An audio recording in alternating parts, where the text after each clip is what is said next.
Hi there and welcome to a very sunny Bristol and a vlog covering the Learning Technologies Summer Forum. It's a little bit late in the day. I was hoping to do it straight afterwards, but it's been a very busy week following up from the forum itself.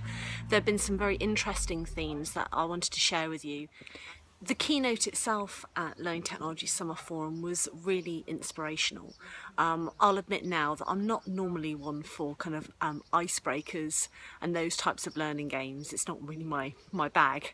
But Deborah Frances-White did an incredible job at looking at how you can introduce play into creative problem solving and innovation in a really interesting way, in a way to I suppose not just energise your team, but give them that space.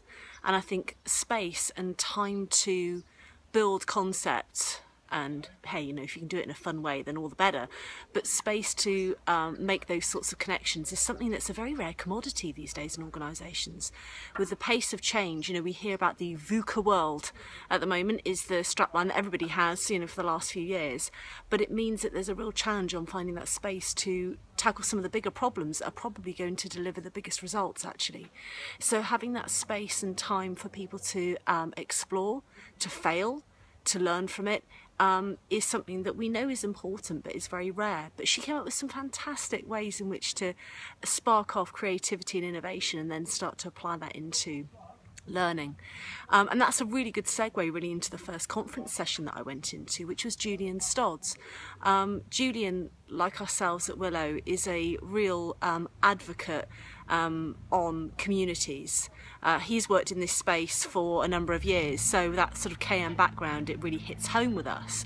A lot of the work that Julian was talking about, I recognised a lot from the work that I did at France Telecom and building communities globally. And it really is about making those connections and supporting people through the entire learning journey. It's really where things like 70-20-10 and social learning have really significant value. Often we expect these things to happen by accident, but communities enable us to facilitate, support and enhance the impact that they have. It helps us to broaden the conversation by bringing people into a framework where they can recognise their work challenges and be able to build on them. And something that Julian was also talking about, which I was very excited to hear others discussing, because it's something that's core to our philosophy really on learning design, is bringing communities as part of an academy framework. So having that formal learning scaffold from which you can then start to have dialogue to address some of those real work challenges. And of course some of those fun techniques for innovation and creativity can be brought to bear in that scenario as well, in those circumstances where people may be finding it difficult to break through a challenge. Looking at it from a different angle could be the thing that you really need to do. And as you would expect at the Learning Technologies Summer Forum, learning technology featured pretty heavily, and certainly did in Donald Clark's session, talking about some of the emerging technologies that learning development needs to look out for. The rise of wearables. I mean, I still think that's something proof in the pudding. I can show you now. I've got my Apple Watch going on here, and I really do enjoy using it. I tend to use it more for fitness really than anything else. But the concept of being able to tap into content in context, I think, is quite interesting. I don't think it's going to be the revolutionary learning tool of the future. I think it becomes, again, another extension of part of the learning ecosystem, something to prompt and remind us. I'm quite intrigued about its applicability in terms of working in a particular environment and getting contextual information as I'm near something that I need to know something about or that I might be interested in, but then I can take a deeper dive on another device. So I think creating that whole learning technology ecosystem is very interesting. I still think, to be honest, that for the majority of people, focusing on great learning design and the things that Julian was talking about in terms of the marrying of formal and informal are actually the things that can deliver by far the biggest bang for your buck at the moment. But there's certainly some interesting things going on out there at the moment that are worth taking a look at. The final session, and again very much building on that theme then, was blended learning. I went into Clive Shepherd and Barry Sampson's session on Blend, where they were conducting a session looking at how you conduct a needs analysis, I suppose, to find the right and optimal blend.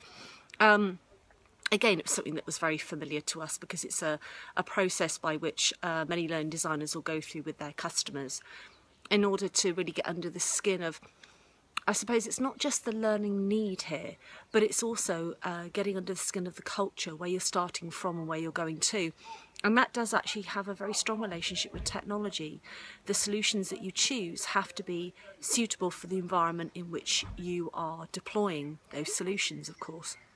And trying to do too much, or frankly be too clever, can often mask what you're trying to achieve. In the end, you're trying to achieve a great learning outcome and a result for the individual, the business, and often wider society.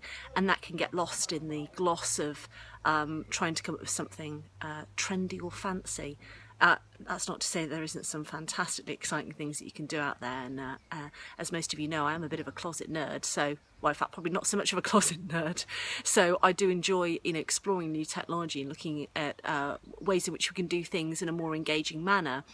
However, you've got to keep that learning need at heart, and quite often there are things that you may well already have that orchestration and curation into a really good quality learning journey is really what it's all about.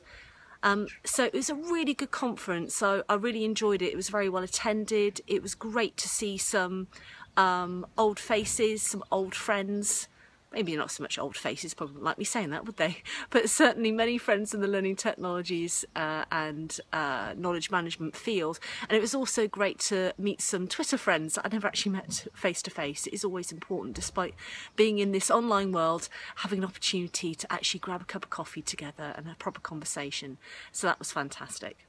So I hope you enjoyed my vlog on Learning Technologies Summer Forum. The next event we've got coming up, Willow DNA are sponsoring, which is the eLearning Network's first regional event of the year, but it's open to everybody, UK and beyond, and we are delighted to be hosting it at the fantastic Bristol and Bath Science Park, which is the home to Willow DNA, a beautiful sustainable building that's a fantastic hub of innovation and technology for Bristol. So really look forward to seeing people on the 16th of July.